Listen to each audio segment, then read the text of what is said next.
여호수아 22장에서 24장은 여호수아서의 종결부에 해당합니다. 여기서는 여호수아의 말년의 사역 및 죽음에 대한 기록으로 구성되어 있습니다. 이 가운데 오늘 우리가 읽은 22장은 크게 세 문단으로 나눌 수가 있습니다. 1절에서 9절은 요단 동편 두 지파 반의 귀환 및 죄송합니다. 오타가 났습니다. 두 지파 반의 귀환 및 여호수아의 권명과 축복에 대해서, 10절에서 20절은 귀환하던 요단 동편 지파들의 제단 건립 및 요단 서편 지파들의 분노에 대해서, 21절에서 34절은 제단 건립 사건에 대한 요단 동편 지파들의 해명 및 상호 오해가 해소하는 것에 대해서 기록하고 있습니다. 이에 대한 배경은 하나님의 사람 모세 시대에서 이어지고 있습니다. 모세는 요단강을 건너지 못하고 모압 땅에서 죽었습니다. 그런데 요단강 동쪽에 있던 땅들도 이스라엘 백성들이 볼 때는 상당히 좋았습니다. 그래서 루벤 지파, 갓 지파, 그리고 므낫세 반쪽 지파는 모세에게 요단강 동쪽변의 땅을 기업으로 달라고 요청했습니다. 그러면서 한 가지 조건으로 내세운 것이 자기들이 가나안 정복 전쟁이 끝날 때까지 요단강을 건너가서 이스라엘 군대의 최선봉에 서서 싸우겠다는 약속이었습니다. 이에 모세는 그들의 요청을 받아들였고 그들의 요청대로 요단강 동편을 루벤 지파, 갓 지파, 그리고 므낫세 반쪽 지파에게 기업으로 주었습니다. 바로 이것이 제1차 가나안 땅 분배입니다. 2차와 3차는 길갈에서, 그리고 3차는 실로에서 있었던 것이고요. 그리고 그들의 약속대로 그 지파들의 장정들은 가나안 정복 전쟁을 위해서 처자들을 그곳에 남겨두고 요단강을 건너갔습니다. 그 수가 대략 4만 명 정도 되었습니다. 그러니까 약 절반 정도의 장정들이 가나안 정복 전쟁을 위해 떠난 겁니다. 나머지 절반은 남아서 그들의 처자를 지키고 가축을 지키고 분배받은 땅을 지켰던 거예요. 그리고 절반인 약 4만 명이 가나안 땅을 정복하기 위해서, 최선봉에 서기 위해서, 용맹스럽게 싸우기 위해서 요단강을 건넜던 겁니다. 그런데 그 기간이 무려 7년이었어요. 7년이 넘었어요. 7년이 넘는 기간 동안 그들은 31번의 전투를 벌였습니다. 자기들이 최선봉에 서서 싸우겠다라는 약속을 신실하게 지켰던 거예요. 그러니까 여호수아가 오늘 본문에서 이제 7년이 넘는 기간 동안 가나안 전복 전쟁을 마치고 제2차 가나안 땅 분배, 그리고 제3차 가나안 땅 분배까지 모두 마친 후에 여호수아가 그들을 축복하며 보내죠. 그러면서 엄청난 전리품을 챙겨줘요. 그들의 수고를 위로하는 거죠. 엄청난 양의 전리품을 챙겨주면서 너희 형제들에게도 가서 전해줘라, 이렇게 배려해 주는 것이죠. 아름다운 모습이에요. 7년 동안 얼마나 힘들었을까요? 얼마나 가족들이 보고 싶었을까요? 7년 동안 얼마나 그들이 두고 온 처자들이 눈에 밟혔을까요? 그러나 그들은 자신들이 받은 그 분배받은 기업, 그 기업을 지켜내기 위해서 누구보다 열심히 가나안 땅 정복 전쟁에 참여했던 것을 볼 수가 있습니다. 이제 루벤 지파와 갓 지파와 므낫세 반 지파는 기쁜 마음으로 자신이 분배받은 땅을 향해 출발했습니다. 그런데 이들이 요단강을 이제 건너면 길르앗이에요. 그 요단 동편을 보통 통칭해서 길르앗이라고 불렀습니다. 이제 요단강만 건너면 이제 자신들의 기업이 있는 땅에, 그래서 각자 흩어지는 거예요. 루벤은 남쪽으로, 그리고 갓지파는 중간으로, 그리고 므낫세 반지파는 제일 위쪽으로 올라가면 되는 거예요. 그런데 이들은 요단강을 건너기 전에 요단강가에 한 가지 이상한 행동을 합니다. 바로 요단강가에 큰 제단을 쌓았던 거예요. 제단이 뭡니까? 보통 번제를 드리고 화목제를 드리고 제사를 드리는 목적이 이 제단이잖아요. 이 소식을 들은 나머지 이스라엘 지파들은 경악한 거예요. 왜냐하면 이건 분명 우상 숭배예요. 거긴 레위 지파도 없고 제사장들도 없어요. 그들은 1년에 절기 때마다 와서 요단강을 건너와서 실로에 와서 그 성막에 와서 하나님께 제사를 드려야 되는 거예요. 제단은 하나여야 합니다. 그런데 또 세웠다는 거예요. 이건 뭡니까? 마치 후일에 북이스라엘이 예루살렘이 아닌 베델과 단에 제단을 쌓은 거랑 똑같다라고 생각하는 거죠. 물론 이건 후대 일이지만 그런 일들이 벌어진 거예요. 제단을 쌓은 목적은 제사를 드리는 것, 이거라고밖에 생각이 안 되는 거예요. 이건 분명히 우상숭배예요. 그러니까 이스라엘 지파의 말들은, 오늘 너희가 이 제단을 쌓았으면 내일 너희만 아니라 우리 이스라엘 민족 전체가 여호와께 징벌을 받게 된다. 그래서 칼을 차고 전쟁하러 가는 거예요. 여차하면 그들과 전쟁을 벌여야 돼. 그래야 여호와 하나님의 진노를 막을 수 있으니까요. 그런데 루벤 지파와 갓 지파, 므낫세 반 지파 사람들의 해명은 나머지 이스라엘 지파 사람들을 안심하게 했습니다. 그리고 이 과정에서 결정적인 역할을 했던 사람이 비느하스예요.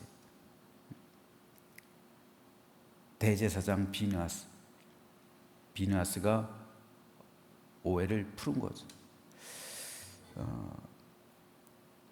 제일 훌륭한 외교 정책은 전쟁을 하지 않는 거예요. 전쟁을 하지 않고 취할 것을 취하는 것. 그게 제일 좋은 외교입니다. 그러니까 외교가 굉장히 중요한 거예요. 한 사람의 옳은 판단으로 인해서 전쟁을 막을 수도 있고 잘못된 판단으로 인해서 전쟁이 벌어질 수도 있어요. 근데 외교는, 최선의 외교는 전쟁이 벌어지지 않는 거예요. 전쟁에서 좋을 게 뭐가 있습니까? 비느하스가 그랬어요. 어떤 생각으로 그냥 무작정 가서 그들을 친 게 아니에요. 그들과 전쟁하러 갔지만 그들의 말을 경청한 거예요. 도대체 왜 이런 행동을 벌였는지. 이미 이스라엘 다른 지파들은 오해를 하고 있는 거예요. 마음속에 오해를 하고 있고 고정관념이 있는 거예요. 이건 분명히 저 사람들 우상 숭배하려는 목적, 그렇게밖에 생각이 안 됐으니까. 그때 비느하스가 그들의 말을 경청하는 거죠. 왜 당신들은 여기다가 이 제단을 쌓았느냐. 그랬을 때 루벤 지파, 갓 지파, 므낫세 반 지파가 말한 그 해명은 나머지 이스라엘 지파의 상상을 뛰어넘는 거예요. 그들의 생각을 완전히 뛰어넘는 아주 대단한 것이었어요. 그들이 왜 제단을 쌓느냐? 우리가 우상 숭배하기 위해서 제단을 쌓은 게 아닙니다. 우리도 제단은 실로에 하나만 있어야 하는 것을 압니다. 그런데 우리가 왜 이곳에 제단을 쌓았냐 하면 그 이유에 대해서 그들은 이렇게 말했습니다. 세번역 성경으로 한번 읽어볼게요. 오히려 이 단은 우리와 당신들 사이에, 그리고 우리의 자손 사이에 우리의 믿음을 증명하려고 세운 것입니다. 우리도 번제물과 다른 제물과 화목제물을 가지고 주님을 진정으로 섬기는 사람들이라는 것을 증명하려는 것입니다. 그래서 먼 훗날에 당신들의 자손이 우리 자손에게 너희는 주님에게서 받을 몫이 없다고 말하지 못하게 하려는 것입니다.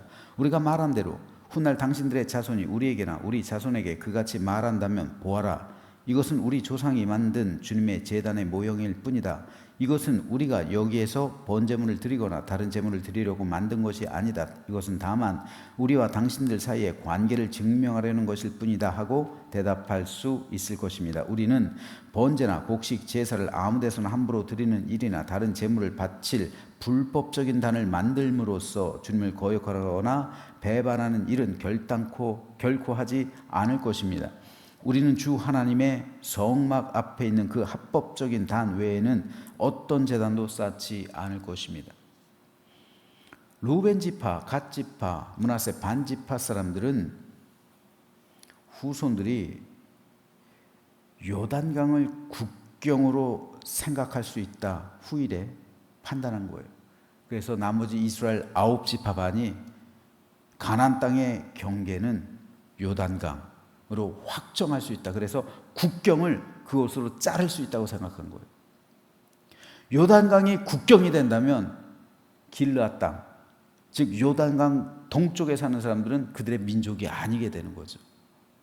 그래서 여호와의 총에 들어올 자격이 없다. 너희들은 이방 족속과 같다라고 훗날에, 먼 훗날에, 지금은 아니죠.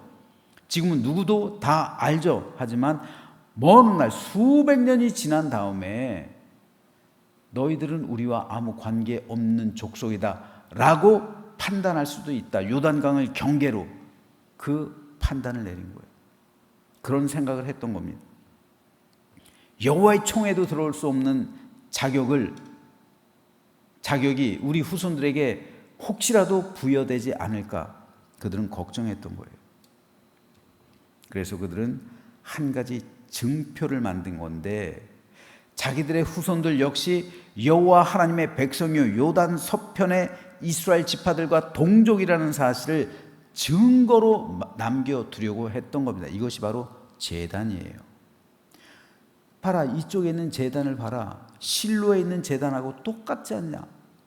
우리도 너희와 똑같이 여호와 하나님을 섬기는 너희의 동족이다 라는 사실을 그 똑같은 제단으로서 증명해 보이고자 했던 거예요. 이것을 우리 조상들이 세웠지 않느냐, 이것이 증거가 된다라는 판단이었던 겁니다. 그들의 말을 들은 이스라엘 백성들은 기뻐했습니다. 이것은 비난할 일이 아니에요. 도리어 칭찬하고 축복해야 할 일이었습니다. 그들은 자기들뿐 아니라 자기 후손들의 믿음을 걱정했던 거예요. 그들의 앞날을 염려했던 겁니다. 그들의 후손들이 이스라엘 공동체에서 떨어져 나갈 수도 있다라는 사실을 걱정했던 거예요. 그 결과 그들의 오해는 모두 풀리게 됐고 모든 이스라엘 백성들은 함께 기뻐할 수 있었습니다. 저는 이 장면을 보면서 두 가지를 생각해 봤어요. 첫째는 조상들 가운데 수백 년 뒤를 생각하는 사람이 있다면, 그런 사람이 우리 민족의 지도자라면 우리 민족이 얼마나 행복할까라는 점이에요. 지금으로부터 3,500년 전에 이스라엘 지파, 므낫세 반 지파, 갓 지파, 르우벤 지파, 지금으로부터 3,500년 전에 이들은 수백 년 후의 일을 대비했던 거예요. 수백 년 후에 벌어질지도 모를 일을 대비했던 거예요. 이게 지혜입니다. 이게 진정한 나라 사랑, 자녀 사랑, 후손을 위한 정책이에요. 저는 우리 정치 지도자들이 당장의 이익과 권력에 눈먼 것이 아니라 장래 이 나라 이 민족의 미래를 염려하면서 정책을 펼쳤으면 좋겠어요. 그게 정책이에요. 미래를 준비하지 않으면 또다시 고통이 찾아와요. 1945년 8월 15일 광복절이요. 갑자기 찾아왔어요. 우리 민족으로서. 독립전쟁을 계획하고 있었는데 우리 민족은 누구도 갑자기 해방이 찾아올 줄은 누구도 몰랐어요. 해방을 대비하지 않고 있었단 말이에요. 그러다 보니까 갑자기 해방이 되니까 어찌할 바 모르고 우왕좌왕하는 거예요. 이게 민주주의로 해야 되는 건지 자유주의 이게 어떻게 해야 되는 건지 몰라요. 그러니까 북쪽은 공산주의를 선언하고 남쪽은 자유민주주의를 선언하고 혼란이 왜요? 대비하지 않았어요. 어떤 정치 노선을 따를지 대비하지 않았어요. 합의가 없었어요. 갑자기 광복이 된 거예요. 갑자기 해방이 된 거예요. 해방을 준비하지 못했어요. 그러다가 남북으로 갈린 거예요. 준비하지 않으면 지금도 마찬가지예요. 지금도 통일 이후를 대비해야 돼요. 잃어버린 간도 땅에 대해 회복을 준비해야 돼요. 100년 후, 수백 년 후 후손들과 대화하면서 정책을 펼쳐야 합니다. 영국의 역사가 E.H. 카가 말한 것처럼 역사는 과거와 현재 끊임없는 대화죠. 마찬가지예요. 정책은 지금 현재와 미래와의 끊임없는 대화여야 돼요. 지금 정책을 펼친다는 것은 미래 세대하고 대화하는 거예요. 대화. 그래서 미래 세대에서 지금 정책을 펼침으로써 열매를 맺게 하는 것, 이게 정책이어야 돼요. 심지어는 수백 년 후를 바라봐야 돼요.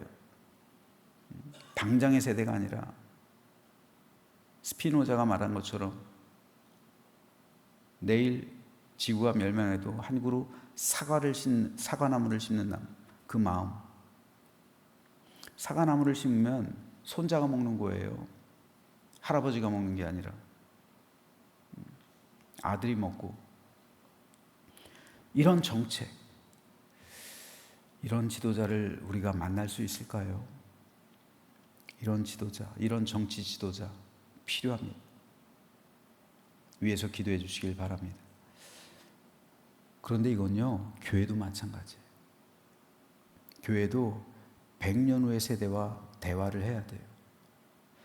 교회의 어떤 방향, 어떤 정책, 100년 후의 세대와 한번 대화를 해야 돼요.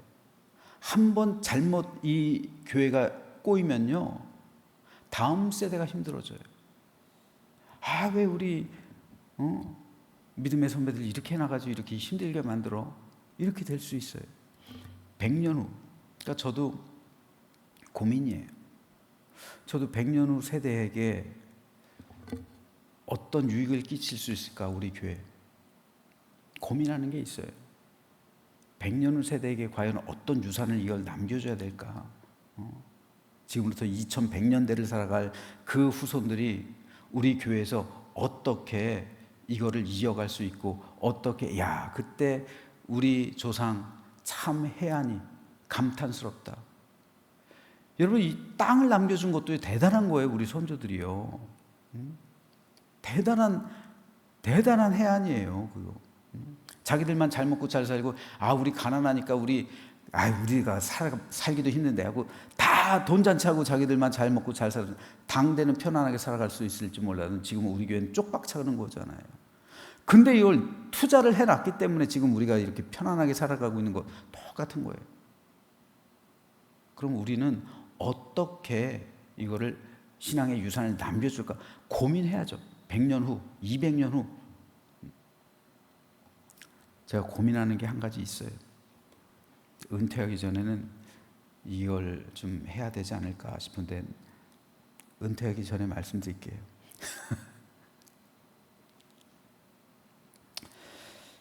둘째로,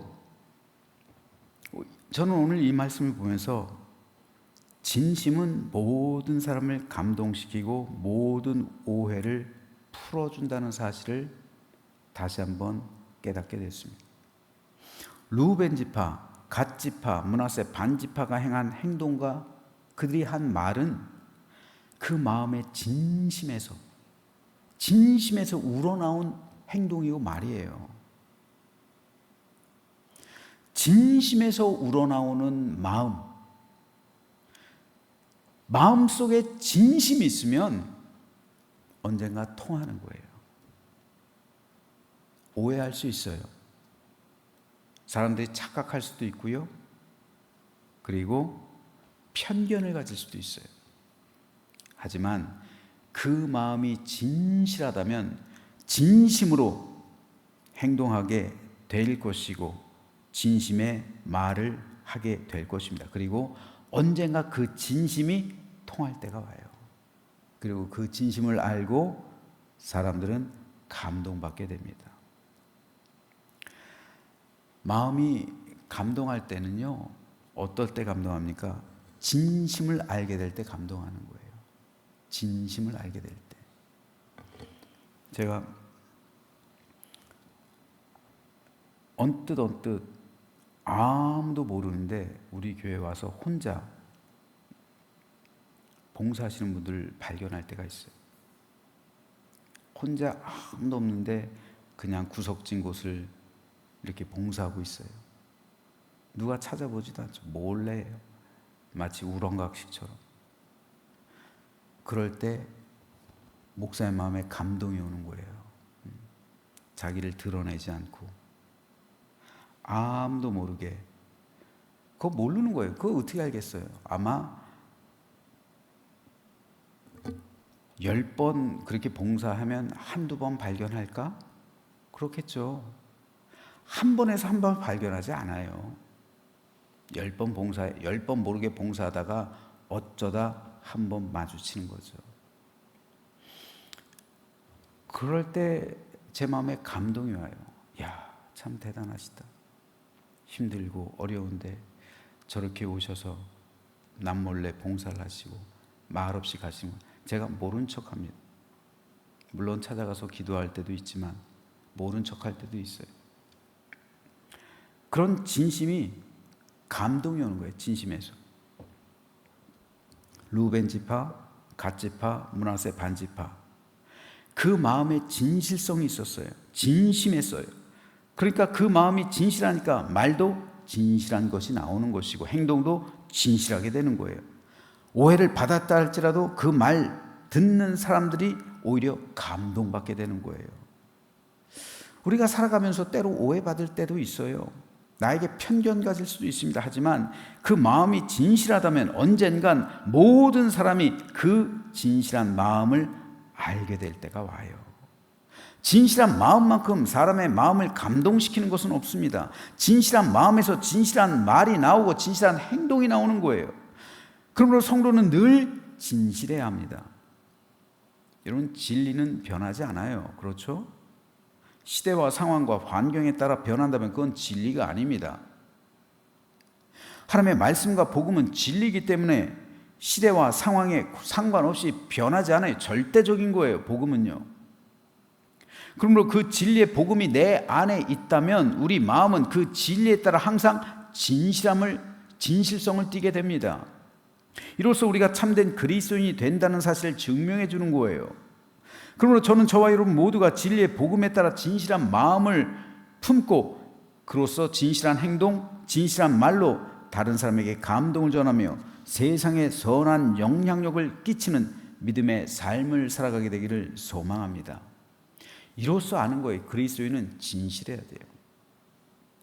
성실하기도 해야 하지만 그보다 먼저 진실해야 돼요.